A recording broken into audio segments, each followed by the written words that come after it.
பண்ண பாத்தீங்க? நீங்க என்ன நினைச்சீங்க? அவரை கொலை பண்றதால எல்லா பிரச்சனையும் முடிஞ்சிரும்னா? இல்ல. இப்ப முகத்தை திருப்பிக்கிறதால என்ன பிரயோஜனம்? எதை பத்தியும் யோசிக்காம நீங்க முன்னாடிதான் பெரிய தப்பு பண்ணீங்க பிரேம். அதுக்கான தண்டனையை இது வரைக்கும் நானும் நம்ம மொத்த குடும்பமும் அனுபவிச்சுட்டு இருக்க. இப்ப இந்த மாதிரி ஒரு தப்பு பண்ணி மறுபடியும் எல்லாரும் கஷ்டப்படுத்த போறீங்களா? பிரேம், இங்க பாருங்க, உங்களுக்கு இது தோணாம போயிடுச்சு. நீங்க மட்டும் இந்த தப்பு பண்ணிருந்தீங்கன்னா எவ்வளவு பெரிய பிரச்சனை இருக்குன்னு தெரியுமா? எப்போ ஒரு மனுஷன் பிரச்சனையில மாட்டிட்டு இருக்கானோ அப்போ அவன் எடுத்து வைக்கிற ஒவ்வொரு அடியும் ரொம்ப கவனமா யோசிச்சு எடுத்து வைக்கணும்.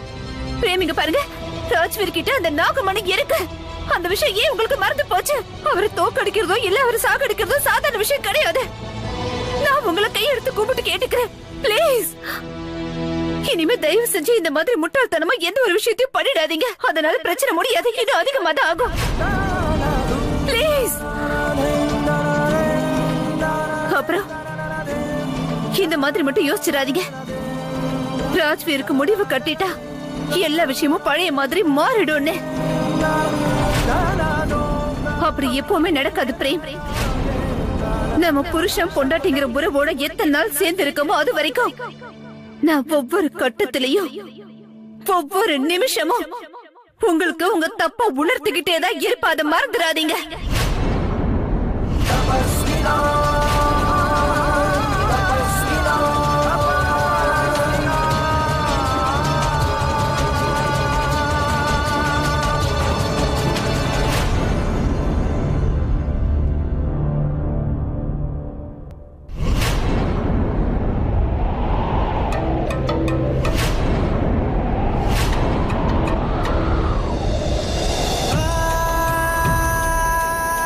தயவு செஞ்சு நீயாவது என் மேல கோவப்படாம இரு.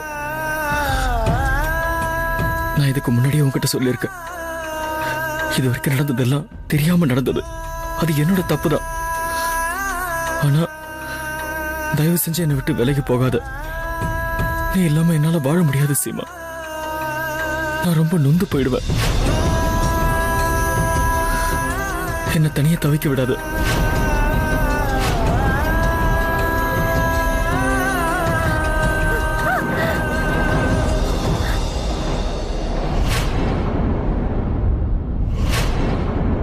யார் ஒருத்தங்க முழுமையா மனசொடைஞ்சு போயிருக்காங்களோ, செதஞ்சு போயிருக்காங்களோ, அவங்களால எப்படி இன்னொருத்தவங்கள நல்லபடியா பாத்துக்க முடியும் பிரேம்? இப்ப நான் வாழ்ந்துதான் ஆகணும். ஆனா என் குடும்பத்துக்காகவும் அவங்க சந்தோஷத்துக்காகவும் மட்டும்தான்.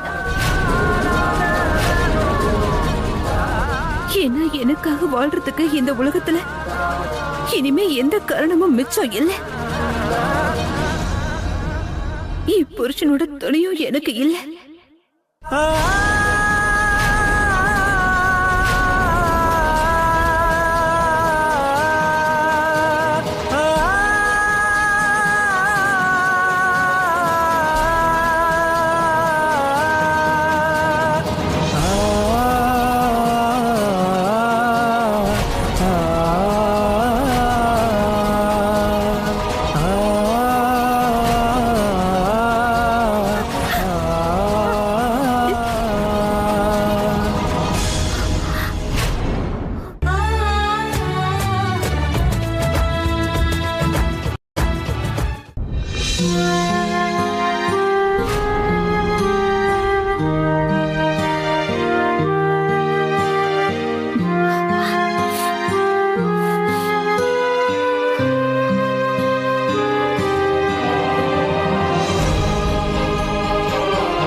கவலைப்படாம பாத்துப்பீங்க. ஆனா இப்ப நீங்க இங்க தனியா நின்னு அழுதுட்டு இருக்கீங்க. அக்கா, ஒரு மனுஷன் மத்தவங்க கிட்ட இருந்து சந்தோஷத்தை கூட மறைச்சிட முடியும், ஆனா கஷ்டத்தை மறைக்க முடியாது. அவங்களோட கண்ணீரே அவங்க கஷ்டத்தை மத்தவங்களுக்கு காட்டி கொடுத்துடும். மன்னிச்சிடுங்கக்கா, நான் இந்த பக்கமா போயிட்டு இருந்தேன். அப்போ நீங்களும் பிரேம் மாமாவும் பேசினதை கேட்டேன்.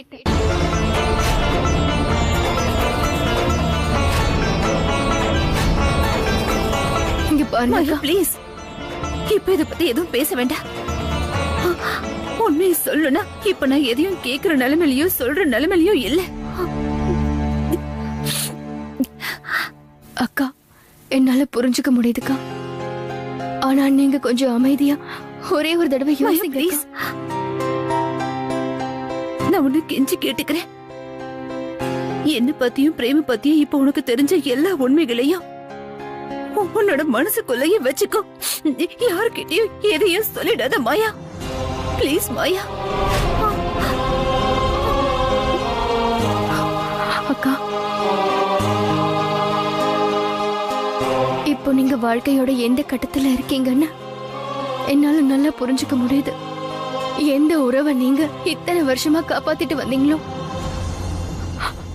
அந்த உறவு தான் உங்களோட சந்தோஷத்துக்கான காரணம். இன்னைக்கு அதே உறவு உங்க கண்ணீருக்கும் காரணமா இருக்குக்கா. ஒரு புது உறவு உருவாகும் போது அந்த உறவு மனுஷனுக்கு ரொம்ப சந்தோஷத்தை கொடுக்கும். அப்புறம் அதே உறவு பிரியும் போது நமக்கு பல மடங்கு அதிக வலியை கொடுக்கும். அது அவங்களோட வாழ்க்கையே அழிச்சிடும்க்கா.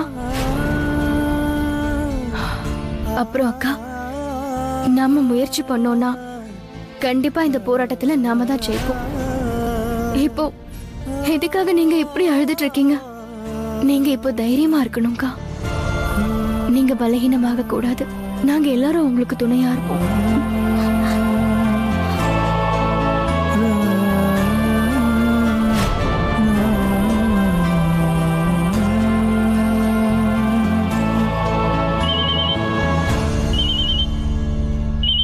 எந்த நேரத்துல ரோகிணி போன் பண்றானா? அங்க எந்த பிரச்சனையும் இருக்காதுல்ல? ஆமாக்கா, ஒருவேளை அவளுக்கு அந்த சிடி விஷயமா ஏதாவது புது ஐடியா வந்திருக்கலாம். எடுத்து பேசுங்க. ஹலோ, ரோகிணி சொல்லு. அக்கா, ராஜ்வீரை தடுக்க நம்ம கிட்ட ஒரு புது ஐடியா இருக்கு.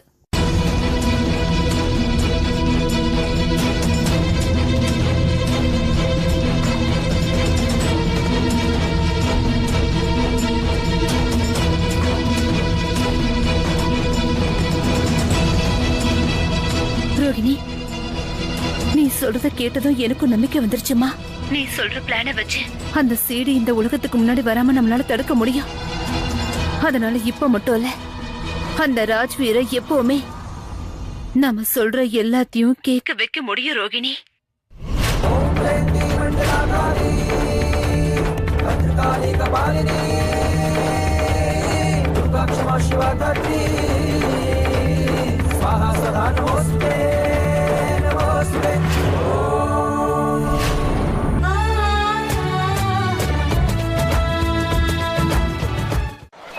நாங்க அஸ்வினி ஹேரோ.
இந்த சேவகன் என்ன பயமுறுத்த மறுபடியும் வந்துட்டானா?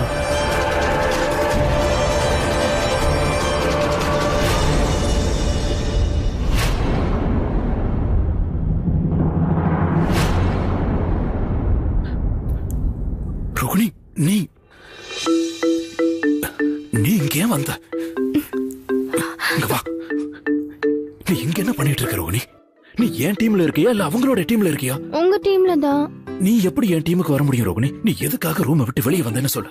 இல்ல சித்தார்த், உங்களை நினைச்சு கவலையா இருந்தது, அதான் வந்தேன். உலகத்துல இருக்கிற எல்லா பொண்ணுங்களுக்கும் இதே ப்ராப்ளம் தான். எல்லா டென்ஷனையும் ஏத்துப்பீங்க, அப்புறம் புது புது டென்ஷனை உருவாக்குவீங்க. நம்ம 2 பேரும் இங்க நிக்கிறத யாராவது பார்த்தாங்கன்னா எவ்வளவு பெரிய பிரச்சனை வரும் தெரியுமா? நம்ம ரகசியம் பூரா வெளியே வந்துரும். இல்ல சித்தார்த், அப்படி எதுவும் ஆகாது. என்கிட்ட ஒரு ஐடியா இருக்கு. எந்த ஐடியாவும் வேண்டாம். No idea. சொன்ன கேளுங்க. சரி சரி சொல்லு, மெதுவா சொல்லு. என்ன ஐடியானா, நீங்க உள்ள போய் சீக்கிரம் போன் எடுத்துட்டு வாங்க. அது வரைக்கும் நான் இங்கே இருக்கேன். இங்கே வெளியே எங்கேயாவது ஒளிஞ்சுக்கிறேன். ஒருவேளை எனக்கு ஏதாவது ஆபத்து மாதிரி தெரிஞ்சதுன்னா நான் விசில் அடிக்கிறேன், நீங்க உடனே வெளியே வந்துருங்க. ஹலோ என் அன்பு பொண்டாட்டி, நான் சொல்றத புரிஞ்சுக்க முயற்சி பண்ண. இது ஒன்னும் துப்பறிகிற படம் இல்ல. இங்க நம்ம சீரியஸான பிரச்சனையை டீல் பண்ணிட்டு இருக்கோம். ராஜகுமாரி தெளிவா வான் பண்ணிருக்காங்க. ராத்திரி நேரத்துல இங்க இருந்து வெளியே போறது ரொம்ப ஆபத்தான். அப்புறம் என்னோட ரோகிணி விஷயத்துல நான் எந்த ரிஸ்க்கும் எடுக்க விரும்பல. இந்த நேரத்துல அக்காவோட நிலைமையை விட மோசமானது வரை எதுவுமே இருக்காது. ப்ளீஸ் சித்தார்த், நான் சொல்றது செய்யுங்க. அப்புறம் நான் இப்பதான் அக்கா கிட்டயும் மாயா கிட்டயும் பேசினேன். ராஜ்வீர் அப்புறம் சின்ன பாட்டியோட ரூம்ல அவங்களுக்கு எதுவுமே கிடைக்கலையா. சித்தார்த், நாம இந்த பிரச்சனைய சீக்கிரமா முடிச்சாகணும். ஒன்னும் ஆகாது ரோகிணி, நான் அந்த மாதிரி நடக்க விட மாட்டேன். நான் உனக்கு வாக்கு தரேன். நம்ம குடும்பத்தை இந்த பிரச்சனையில இருந்து கூடிய சீக்கிரம் நான் வெளியே கொண்டு வர போறேன். ப்ளீஸ் இங்க இருந்து போயிடு. ஓகே? இல்ல, நான் போக மாட்டேன். ரோகிணி, நான் சொல்றத கேளு. சித்தார்த் ப்ளீஸ். ப்ளீஸ் ரோகிணி. நானும் உங்க கூடயே இருக்கேன்.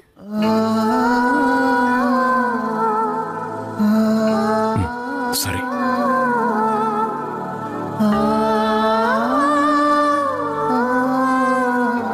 ஒரு நிமிஷம் வா, இங்க உட்காரு. உட்காரு. அப்புறம் ஒரு விஷயத்தை கவனத்துல வச்சுக்க. நான் வர்ற வரைக்கும் டிடெக்டிவ் வேலையை செய்ய மாட்டேன். ரொம்ப சமத்து.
ராஜகுமாரியோட காலா, அதுவும் இந்த நேரத்துல?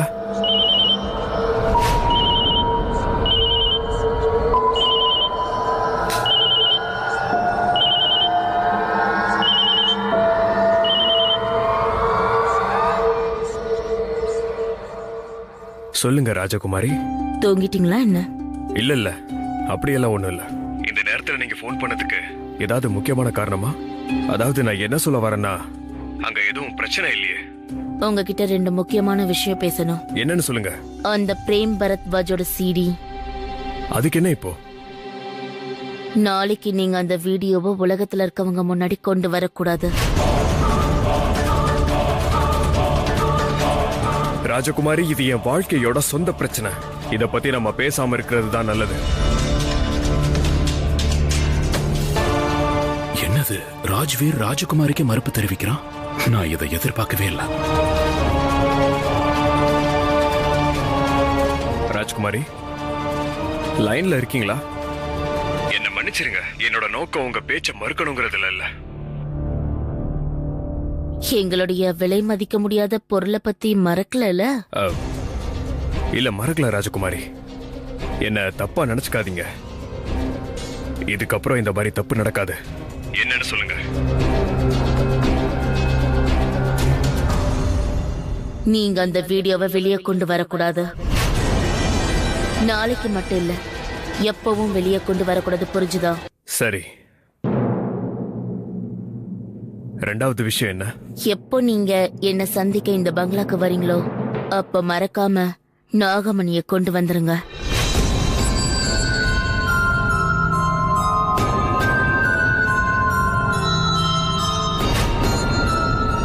இந்த ராஜகுமாரிக்கு திடீர்னு என்னாச்சு? ஏன் இந்த மாதிரிலாம் கண்டிஷன் போடுறாங்க? எங்கேயோ ஏதோ தப்பு நடக்குது. அக்கா, ரோஹிணிய பாராட்டியே ஆகணும். அவளோட ஐடியா வேலை செஞ்சிருச்சு. அவர் பேசினதை வச்சு எனக்கு ஒரு விஷயம் தோணுது. அவரு நம்ம சொன்னதை ஒத்துக்கிட்டாருன்னு. இங்க பாரு ரோகிணி, விஷயம் என்னன்னா, இந்த ராஜகுமாரி யாருக்கிட்ட பேசினாலும் அவங்க அந்த விஷயத்தை ஒத்துக்கிட்டே ஆகணும். இதோ என்ன மாதிரி.